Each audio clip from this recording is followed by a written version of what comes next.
Assalamualaikum warahmatullahi wabarakatuh. Kami dari kelompok 5 akan memaparkan materi mengenai mengubah penelitian menjadi publikasi.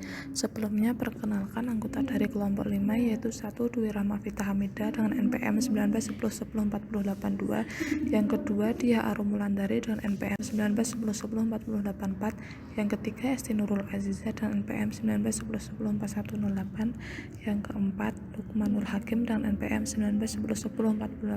Dan yang kelima yaitu Triano Vera Utami dengan NPM 1910104083. Materi yang pertama yaitu mengenai alasan mengapa mempublikasikan penelitian.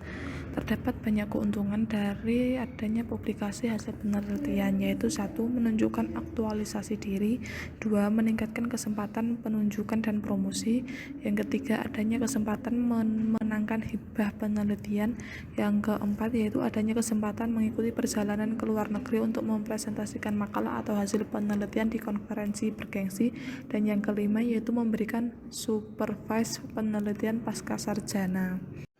Kemudian untuk tempat publikasi hasil penelitian yang ketiga itu ada laporan yang ditugaskan. Pada laporan yang ditugaskan ini menghasilkan sejumlah besar laporan. Kemudian yang keempat ada makalah konferensi. Nah, dalam makalah ini peninjauan makalah yang hampir sama seperti proses artikel yang diferensikan.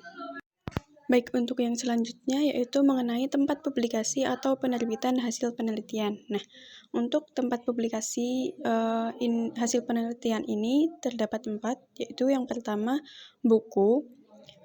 Penerbitan dalam bentuk buku ini membutuhkan waktu yang lama dan jarang menghasilkan pujian akademis. Kemudian yang kedua itu ada bab buku. Nah, dalam publikasi bab buku ini, publikasi dalam bentuk studi kasus sulit karena adanya banyak pihak yang terkait.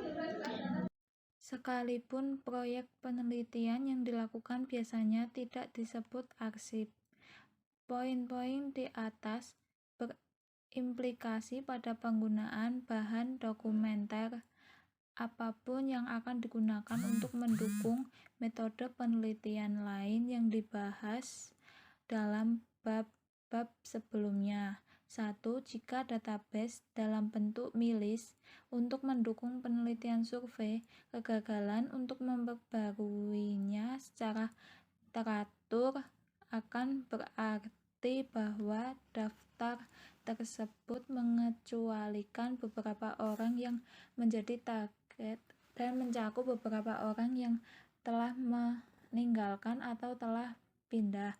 Kesalahan dan kelalaian tersebut dapat menyebabkan bias dan iritasi. Kedua, di mana database adalah daftar jurnal yang menjadi dasar tinjauan literatur kami. Kami memiliki sejumlah masalah potensial. 3. Kita harus berhati-hati dalam membuat kesimpulan yang tidak beralasan dari sumber arsip, terutama jika ada bahaya yang mungkin tidak kita bandingkan dengan sejenisnya. Selanjutnya, pertukaran validitas dalam penelitian arsip.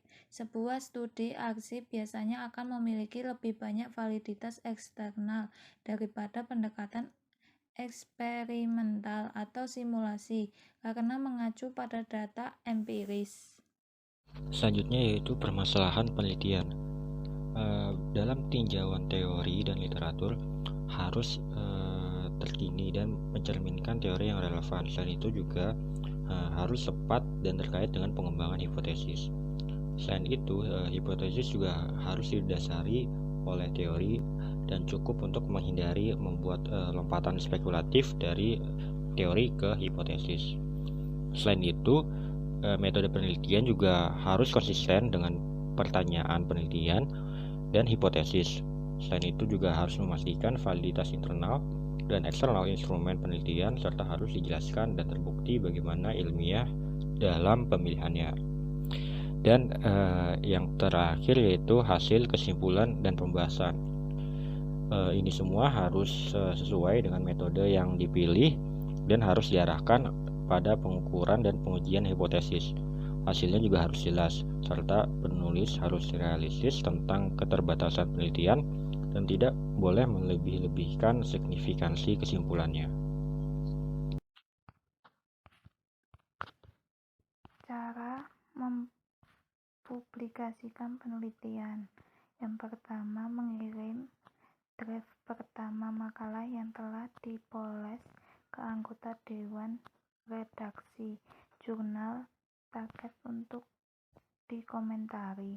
Tulis surat pendamping singkat kepada editor dengan menjelaskan dengan jelas mengapa ini adalah jurnal yang tepat untuk menerbitkan makalah tersebut. 2. Bersabarlah saat makalah telah memasuki proses review. Jangan terlalu sering menghubungi reviewer untuk menanyakan progres review. Untuk bisa setelah 3 atau 4 bulan berlalu tanpa tanggapan.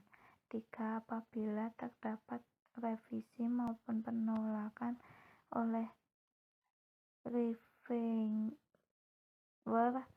laporan yang diberikan bisa digunakan sebagai bahan penulisan ulang makalah dengan cara menentukan poin yang dibuat tiap reviewer.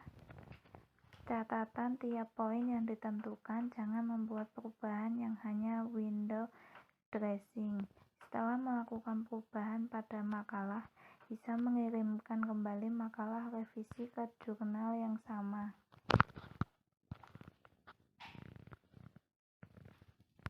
Sekian presentasi dari kami, kurang lebihnya mohon maaf. Wassalamualaikum warahmatullahi wabarakatuh.